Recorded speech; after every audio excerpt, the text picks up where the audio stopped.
Hotline TV. I'm Amy Walter. And I'm John Mercurio. All right, good news for you if you think this presidential election is way too boring. We've got some late-breaking, nail-biting, cliff-hanging, dark horse, house races for you.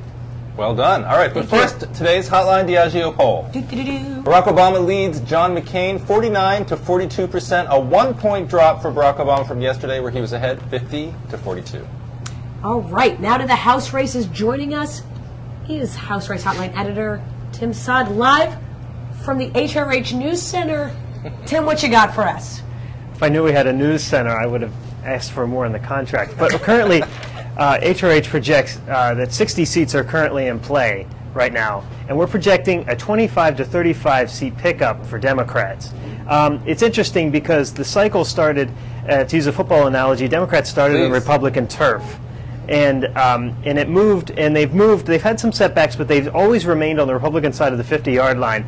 And they started by going after some vulnerable Republican incumbents that didn't lose the last, some vulnerable Republicans that carried through in 2006, like Bill Sally, incumbents like that. Mm-hmm. Now they've moved to open seats where Republicans should have an advantage in Missouri and a Columbia, Missouri-based district.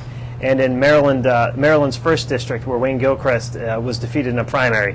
That's pretty heavy Republican turf that Democrats have been playing on and being very successful.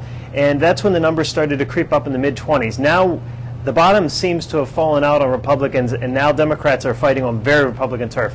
Incumbents like Henry Brown in South Carolina, and Brian Bilbray in California, and Mark Souder in Indiana, and Lee Terry in Nebraska. Tim, who are the vulnerable? There are a handful of vulnerable Democrats, though. Talk about them for a minute. Yeah, there are a few. Paul Kanjorski in Pennsylvania, 11th District in Scranton.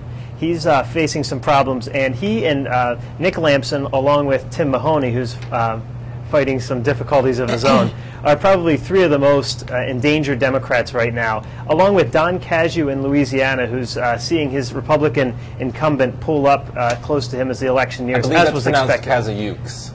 Kazayukes, yes, phonetically. Yeah, the silent X. Phonetically spelling. So those are some of the Democrats. Some may say John Gard is also in. Steve Kagan is also in trouble, running against John Gard in Wisconsin.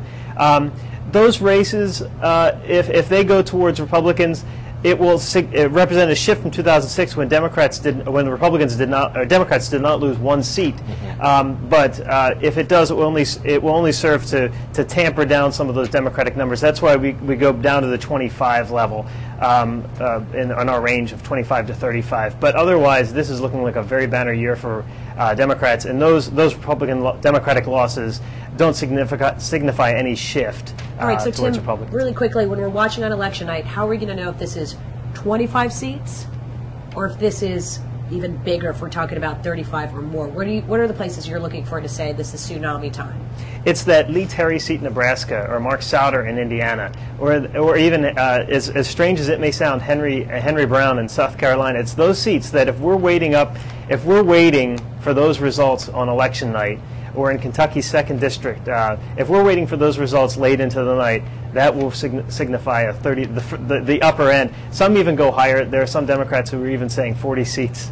If we're waiting for those results in those kind of districts, along with some Texas districts, Michael McCall, if we're waiting for results from those districts late into the night, and if those guys start to go down, that's when we're going to see the upper end. So basically Republicans will have, what, like 7 seats left in the House? Is that what they're left with now? The Democrats could be up 70. This could be a very, very huge Democratic majority. And some Republicans say, hey, look, going into 2010, it's not the worst thing in the world. If Democrats are going to win, they might as well go the whole way. That way, maybe they overstep their bounds for 2010. But I think that's a bit of gallows humor.